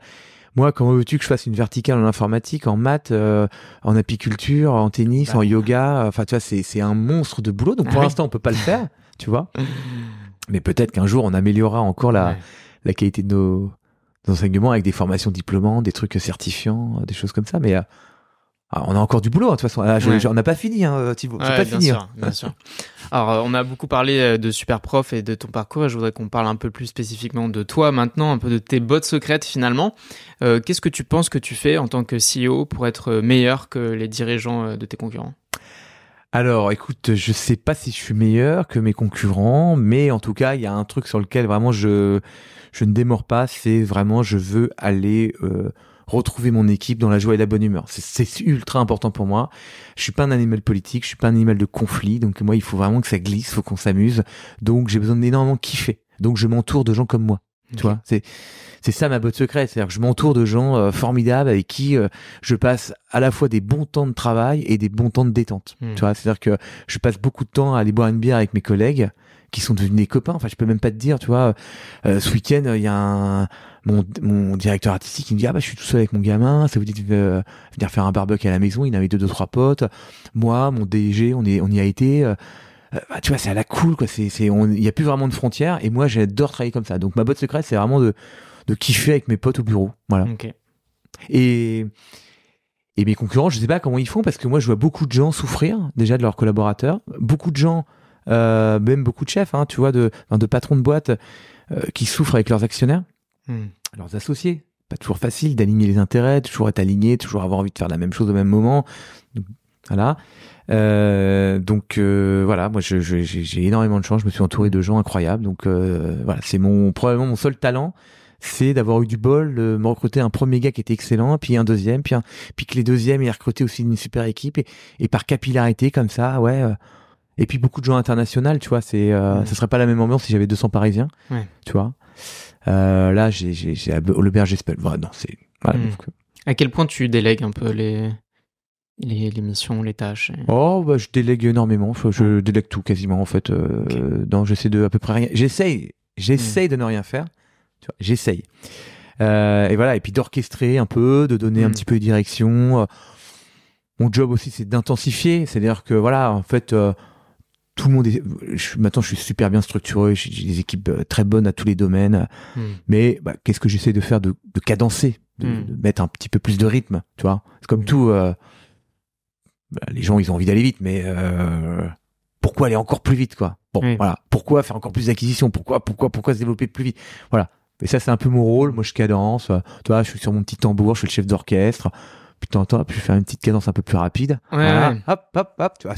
Enfin, tu vois, voilà. C'est ça mon rôle. Ouais. Mais par contre, j'ai tout délégué. Moi, Thibaut, j'essaie de plus trop faire d'opérationnel parce que ça me demanderait, il faudrait que je sois partout. Mais par contre, s'il y a besoin sur un coup de bourre, une nocturne, un projet, un coup de je suis le premier à bosser, à mettre les mains dans le cambouis. En fait, si je te pose cette question, c'est un peu pour comprendre la réussite derrière. Et je pense vraiment qu'une des clés, c'est quand tu donnes beaucoup de responsabilités à une personne qui va devoir recruter, se sent beaucoup plus investi. Exactement. Bah, ça, c'est vrai. Ouais. Et une confiance totale envers mes équipes. Moi, tu vois, ils ont accès à tout. Mais la banque, j'ai pas de secret pour mes collaborateurs, enfin mes collaborateurs proches, évidemment, tu vois, on va pas donner des accès bancaires à tout le monde, ça devient complètement ridicule, mais tu vois, ils savent, il y a rien de caché, pareil, transparence sur ma rémunération, transparence sur les dividendes, ce qu'on fait de l'argent de la boîte, transparence totale, tu vois, et puis pas de coups fourrés, tu vois. Là, on a acheté par exemple nos bureaux, parce que au bout d'un moment, voilà, on atteint une certaine taille et puis on a envie d'avoir notre propre maison. Là, on était en location, mais du coup, on a tout refait comme travaux. On a dépensé des centaines de milliers d'euros. Mais quand tu les quittes, du coup, tu les laisses. Donc, on s'est dit, non, bah, les prochains, on les fait vraiment à notre goût. Mais en plus, ça sera notre maison. Donc voilà, mais tu vois, par exemple, on m'a proposé plein de montages exotiques pour que effectivement, Wilfried en personne puisse in fine s'enrichir et compagnie. Et moi, tu vois, c'est des trucs que je veux pas du tout. Moi, j'ai dit, bah non, c'est la maison des collaborateurs, c'est la maison Superprof, donc ça appartient à 100% à Superprof. Et comme ça, les collaborateurs qui bossent sur le projet des bureaux, parce que du coup, il faut faire bosser les architectes et compagnie. Il y a pas de stress, c'est leur prochain bureau, ils bossent pour leur bureau. Enfin, tu vois, donc tout est super transparent. Ils peuvent avoir une confiance aveugle en moi. Je leur ferai pas de coups chelous. Et en échange, j'ai une confiance aveugle en eux. Donc, transparence. Et si tu donnes beaucoup de responsabilités aux gens, en fait, les gens, ils se sentent investis d'une mission. C'est-à-dire qu'ils ont des responsabilités. Ils ont beaucoup d'autonomie aussi. Moi, les gens, ils travaillent la journée. Je suis pas derrière l'endos. Je fais pas de micromanagement. Ils se débrouillent. Ils vivent leur vie. Des fois, ils font plein d'erreurs. Des fois, je trouve, ils font plein d'erreurs. Ils font plein de choses que je pourrais considérer comme être des erreurs en disant, c'est dommage. Moi, j'aurais pas fait comme ça, quoi. Mais on apprend. Alors, des fois, ils arrivent à me convaincre qu'effectivement, ils ont bien fait. Des fois, c'est plutôt moi qui arrive à les convaincre en disant, putain, il me dit, ouais, j'avais pas vu ça parce que moi, j'ai un peu plus d'expérience qu'eux. Mais ils font bien ce qu'ils veulent, quoi. Tu vois, ils veulent recruter quelqu'un, ils veulent faire telle chose, telle acquisition, ils ont envie de faire ce projet. Moi, je suis là pour les à la rigueur, même leur faire accélérer le truc, mais pas les freiner, pas les brimer en leur disant ouais, non, c'est pas comme si, c'est trop cher, non, tu devrais pas faire comme ça. Enfin, non. Apprenez, les amis. T'as un modèle d'intéressement ou c'est oui. Ouais, on fait un gros partage de la valeur, effectivement, puisque en fait, on a créé un truc qui s'appelle le Super Bonus depuis quasiment. Alors, on le faisait pas tant qu'on était déficitaire, en fait, on le faisait pas, mais dès qu'on a commencé à créer un peu de bénéfices, en fait, après le Covid, globalement, on a créé ce qu'on appelle le Super Bonus et chaque année, en fait, on redistribue une grosse partie de notre bénéfice, sachant qu'on ne verse aucun dividende. Hein. Okay. C'est-à-dire que moi, j'ai jamais versé un dividende dans la société, tout est réinvesti intégralement dans l'outil, dans le voilà. Moi, le seul truc que je me verse, c'est un salaire de chef d'entreprise, mais qui a pas tellement, qui évolue pas tellement parce qu'il est déjà, il est correct. Et puis, moi, je veux pas être complètement déconnecté par rapport aux équipes. Donc voilà, j'ai mon salaire de CEO. Et l'intéressement, il est en fonction du bénéfice qu'on fait. Et même si on fait peu de bénéfices, on redistribue quand même. Parce que c'est important. Et que tout le monde attend Super Bonus. Ouais. Et c'est toujours proportionnel, non pas à la rémunération, mais à l'ancienneté. Ok. Donc en gros, je te la fais court, c'est que chaque année, on dit, par mois d'ancienneté, vous avez gagné 50 euros, vous avez gagné 60 euros, vous avez gagné 70 euros. Il n'y a pas d'intéressement au développement d'un projet, quelqu'un qui va être moteur sur une thématique. On fait des bonus. Okay. Il y a des bonus d'équipe, des variables, tu vois, mais c'est pas un intéressement, c'est plutôt des bonus. Par exemple, si ça arrive plein de fois, il y a un coup de bourre, c'est le projet, ou telle réussite, ou tiens, on veut sortir une nouvelle appli avant le 30 septembre, où on invite. Donc il va y avoir un bon coup de boost, mais c'est important pour nous. Donc là, on fait un bonus d'équipe, ça et tout. Ouais. Donc voilà, ça c'est des bonus, c'est pas de l'intéressement, c'est pas du mais par contre l'intéressement, c'est très important de partager la valeur. Et encore une fois, on ne distribue pas de BSPCE, on ne distribue pas d'actions. Ok. Mais justement, on distribue des sous parce que moi, je crois que les gens qui sont là depuis très longtemps, il faut que vraiment ils s'enrichissent pour de vrai. C'est-à-dire que il faut que ça ait un impact dans leur vie. Et là, même pour te donner, on a fait une roadmap sur 2024-2025 avec un bonus en 2025 si on atteint un certain niveau qui serait environ 10 fois ce qu'on verse d'habitude. Okay. Parce que on arrive à un moment où il faut que je marque le coup pour certains collaborateurs qui sont là depuis 7, 8, 9 ans. Voilà, il faut qu'ils se disent j'ai bossé 9 ans dans cette boîte ou 8 ans dans cette boîte. J'ai pas un bonus qui correspond à 2-3 mois de salaire, mais j'ai un bonus qui correspond à 1 année et demie, 2 ans de salaire. Tu vois, un gros truc. Avec des objectifs. Attention, c'est pas cadeau et compagnie, mais voilà, moi, j'ai envie de changer un peu la vie des gens qui travaillent pour moi, mais de façon pécuniaire, quoi. Ouais, bien sûr. Bah, je pense que pour casser la routine du salariat, ça passe aussi par là. Exactement. Et puis, ils sont un peu en mode entrepreneur. C'est-à-dire qu'ils ont pas de part, mais ils sont en mode dévoués, on travaille ensemble, c'est leur boîte, ils communiquent ils communiquent comme si c'était leur boîte. Donc, il faut qu'en échange, il y ait vraiment un bon partage de la valeur. Ouais. Et puis, c'est comme ça que tu fais dans les équipes aussi. Et puis, c'est comme ça que tout le monde est content. Et puis, voilà. Mais ça marche bien. Ok. Et toi, comment est-ce que tu progresses? Quelles sont un peu tes méthodes? Alors, je progresse déjà au contact de mes formidables équipes. Je progresse parce qu'on fait beaucoup de croissance. Et donc, la croissance, ça t'oblige de réapprendre, de te mettre en question. Donc, spontanément, moi, je suis obligé de constamment me mettre en question. Je progresse aussi parce que je rencontre beaucoup d'entrepreneurs talentueux. J'ai la chance de faire partie d'un club qui s'appelle le Club Bootstrap, dont je te parlais tout à l'heure, qui sont que des gens qui ont bootstrappé. Ouais. Et ça fait 2 ans que j'y suis. On parlait de Mathieu Stéphanie, qui est aussi un père fondateur du club, bien sûr qu'on embrasse. Et donc, à force de côtoyer des gens en fait qui sont comme toi, qui ont fait des choses comme toi, qui ont passé par des étapes que toi t'as peut-être pas passé, mais qui l'ont déjà fait, qui t'expliquent, c'est des super bons sparring partners. Moi, je suis anti-club. Je fais partie d'aucun réseau, aucun club. J'ai pas Facebook, j'ai pas Insta. Voilà, moi je suis pour vivre heureux, vivons cachés. T'as LinkedIn, j'ai LinkedIn, voilà, exactement. Je suis devenu, je suis un peu influenceur LinkedIn à mes heures perdues. Donc que dalle. Je fais un post une fois par mois, donc je pars moins, mais bon, bref. Mais tout ça pour te dire que voilà, j'ai rencontré effectivement des gens très talentueux qui m'ont vraiment, en tant que sparring partner, vraiment fait vachement grandir. Et c'est marrant parce que tu dis, tiens, avec mon associé, il se passe ça. Ah putain, moi aussi j'ai vu ça. Ou tiens, avec mes collaborateurs, j'ai ça. Ah tiens, je suis en train de faire telle acquisition. Enfin, tu vois. Du coup, on partage en fait des anecdotes, des expériences de vie, tu vois, qui eux l'ont déjà fait. Et en fait, quand tu l'as déjà fait, t'es bien meilleur que quand tu l'as jamais fait. Donc voilà. Donc je progresse grâce à ce club. Fondé par Mathieu Leland et Caroline Pailloux, qu'on salue aussi, qu'on embrasse, et voilà. Et puis après les podcasts, moi j'écoute évidemment. On parlait de Mathieu Stéphanie, mais moi Mathieu Stéphanie, j'étais biberonné avec tous ces podcasts. J'ai écouté tous ces. J'ai fait le Covid avec Mathieu Stéphanie. Moi j'allais courir quasiment tous les jours en écoutant les podcasts de tous ces invités qui sont tous plus extraordinaires les uns que les autres. Enfin, tu les connais aussi, donc c'est fou. Ouais. Plein de podcasts, voilà. Et puis de la lecture aussi de Bois, évidemment, tu vois, La Voix du pirate de Xavier Niel, son histoire. Moi, les grands capitaines d'industrie, comme je te le disais, c'est un truc qui me fait rêver. Moi, j'ai lu beaucoup d'autobiographies, enfin, non, pas de biographies. Celle d'Elon Musk, celle de Branson, celle de Xavier Niel. Ouais, ces gens-là me font rêver, hein, tu vois, c'est vraiment. Ouais, bien sûr.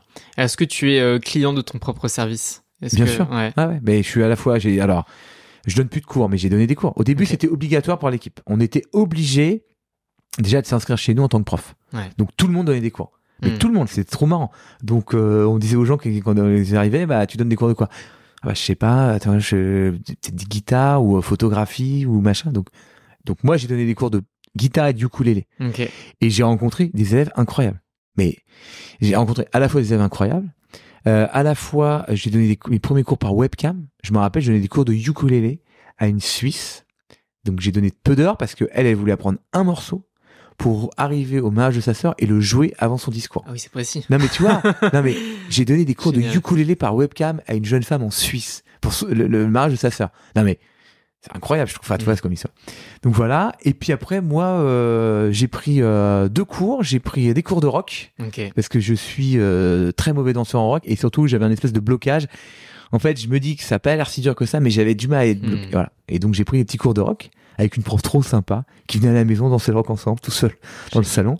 Mais après, c'était très sympa de faire danser ma copine qui hallucinait que j'avais fait autant de progrès en très peu de temps. Ouais. Donc chouette. Et cours d'anglais. Mais les cours d'anglais, on a des profs fabuleux. Alors maintenant, c'est plus comme ça parce que maintenant, on a carrément des profs qui viennent au bureau donner des cours à tous les collaborateurs et tout. Donc on a des sessions toutes les semaines de profs qui viennent. Mais j'ai pris des cours particuliers d'anglais, ouais. Ok. Et c'est génial. Mais j'invite tout le monde à prendre des cours parce qu'en fait, prendre des cours, ça te fait une histoire incroyable. C'est-à-dire que tu dis, tiens, je vais prendre un cours de ça. Je vais apprendre ça.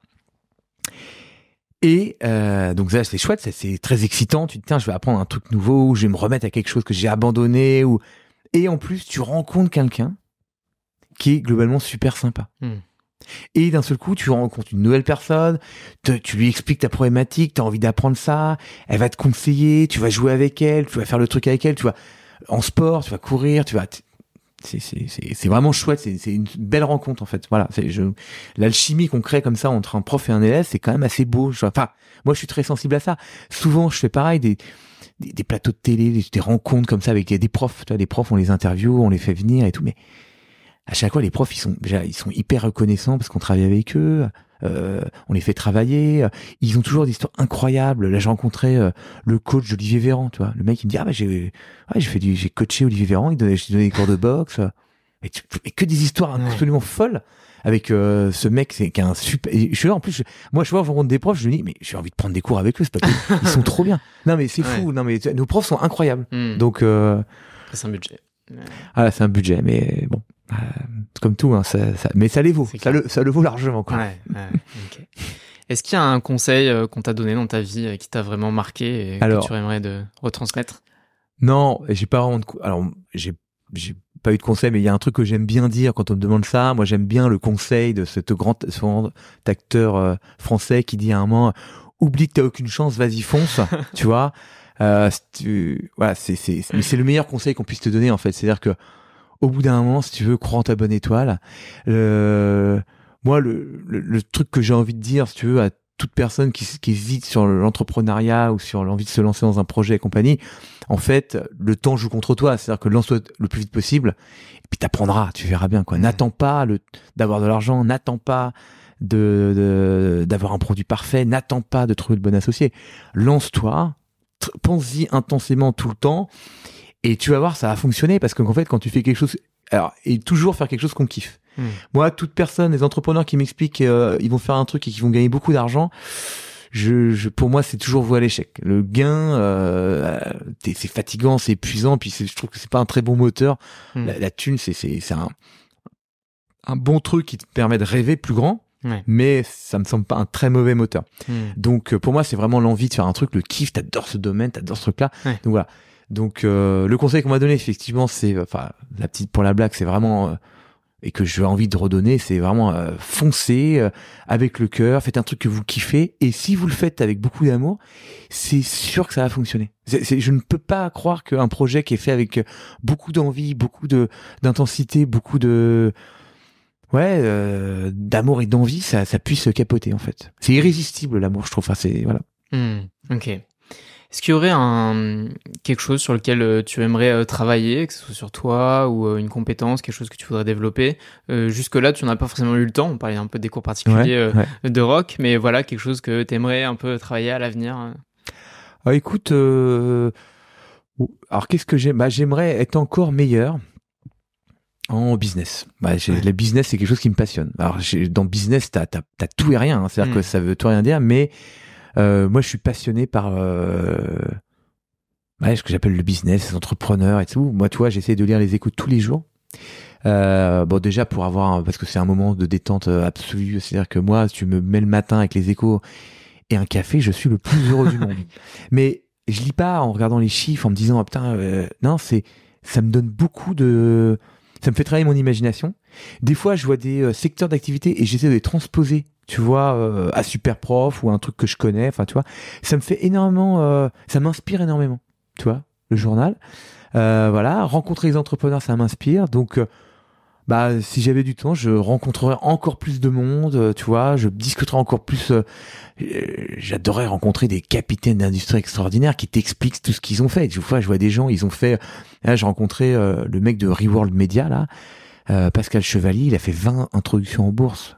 Tu vois, bon, il est pas tout jeune, hein, tu vois, il est un peu plus vieux que moi, mais il en a fait 20, tu vois. Enfin, c'est des mecs, ils ont des expériences. Des mecs, ils ont 500 collaborateurs, je vois des gens, des fois, moi, qui m'impressionnent. Moi, je suis encore un novice, un bébé du business, tu vois. Et donc, voilà, la rencontre, je crois beaucoup à la rencontre, en fait, au mentorat, tu vois. Donc, Alors justement, pas tout trouver, tu vois, tu parles d'inspiration. Si justement tu pouvais rencontrer quelqu'un dans l'écosystème français, entrepreneuse ou pas que. Français, tu m'as brimé là, ça y est, sinon je t'aurais dit, voilà. Bah, un peu une bouteille à la mer, mais on peut faire les deux, on peut faire de façon générale j'en ai et dans tellement, l'écosystème français. En France, on a quand même des entrepreneurs absolument fabuleux. Moi, si je pouvais un jour déjeuner en tête à tête avec Xavier Niel, par exemple, tu vois, et qu'on pouvait se parler à bâton rompu, vraiment sans filtre. Bon, je pense d'ailleurs il doit être assez bon là-dessus.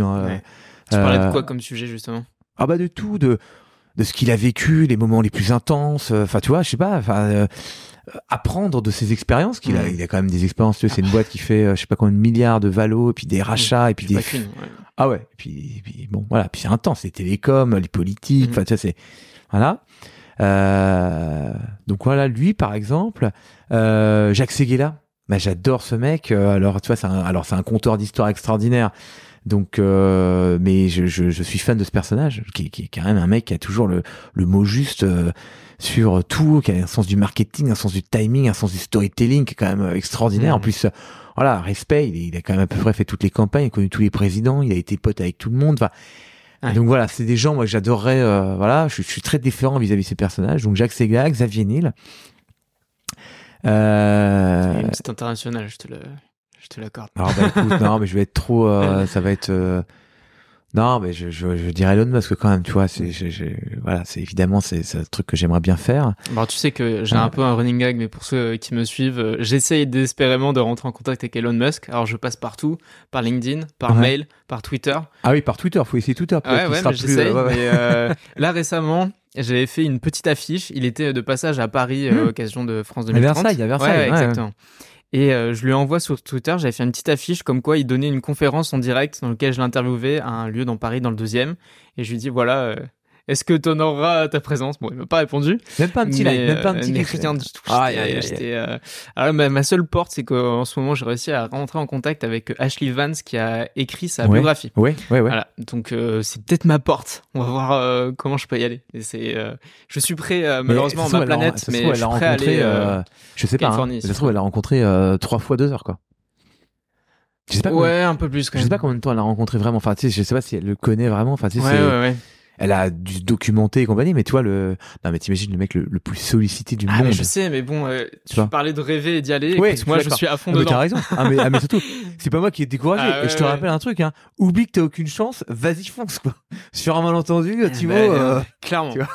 On est sur du gros malentendu, mais écoute, on s'en fout. voilà. Ok. Non, voilà. Génial. Justement, est-ce que tu aurais une recommandation à me faire pour un ou une invitée future, surtout une ou plusieurs, mais voilà. Alors, je dis pourquoi une, parce que beaucoup de difficultés à rencontrer des entrepreneuses. Alors, ma recommandation, ça serait Ségolène de Team Starter. Ok. C'est un personnage extraordinaire. C'est une femme hors du commun. Et donc et qui a monté une boîte vraiment très belle, compliquée, bootstrappée, puis elle a levé. C'est une fille qui est tellement pleine d'énergie c'est un ouragan qui arriverait. C'est quelque chose. Okay. Donc si t'as la chance un jour, alors, du coup, je la connais assez bien, donc là, je peux même te faire une intro, donc ça, il n'y a pas de sujet. C'est l'objet, voilà. C'est tout l'intérêt.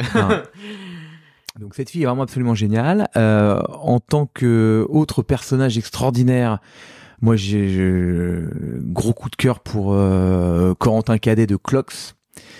Corentin Cadet, je pense le poète entrepreneur du siècle, quoi. Je veux dire, ce mec, il est d'un charisme extraordinaire. Déjà, premier point. Il est poète. Il cite du Alain entre deux business plans, il va te citer du Alain. Il a une philosophie de vie extrêmement belle, extrêmement tournée vers l'autre, extrêmement tournée vers les enfants. Il sait voir le monde là où il est beau. Il a un vrai amour de la vie qui transmet. Donc c'est très beau. C'est un personnage aussi haut en couleur. Donc c'est un petit peu les deux recommandations que j'aurais, et je t'assure, tu peux me croire sur parole, les deux, c'est 2 moments dont tu te rappelleras toute ta vie. C'est des sacrés personnages. Je fais aussi ça pour ça. Top. Wilfried, merci beaucoup. Où est-ce qu'on peut te retrouver, te suivre? Alors, Superprof. Superprof, wilfried@superprof.com. Ok. Voilà, mon email. LinkedIn. Et vous pouvez toujours m'envoyer un petit SMS ou un petit WhatsApp. Ok. 06 64 79 27 78. Ok. Je réponds à tous mes messages. Ok, incroyable. Bon, super. Je ne manquerai pas de mettre toutes ces informations dans la description de l'épisode. Wilfried, merci beaucoup. De pour rien, ce partage. écoute, c'est très rapide en fait. Ah bah alors, merci tu penses de que m'avoir c'est reçu. rapide, mais ça fait 1h30 qu'on tourne. Eh ben tu vois, j'ai pas eu le temps passer. Voilà. Tu vois, je suis à force de rêver. Moi, je me voyais déjà, tu vois, avec Xavier Niel, faire un petit dîner avec Elon Musk, ces gars-là qui nous serviraient des histoires. Enfin, voilà, un truc, on va voir. Tout est possible. On va voir ce qu'on peut faire. Et là, toi, t'arrives enfin, hop, Elon Musk, il est là au dîner. Enfin, bref. Bah, bien sûr, tout est imaginable. Ouais. Merci encore. Merci à C'était toi. vraiment top. À bientôt. Merci à vous de nous avoir regardé jusqu'au bout. Si vous êtes encore là, c'est que nécessairement ça vous a plu. N'hésitez pas à repartager l'épisode et puis surtout à aller voir Superprof et nous dire ce que vous en avez pensé en commentaire.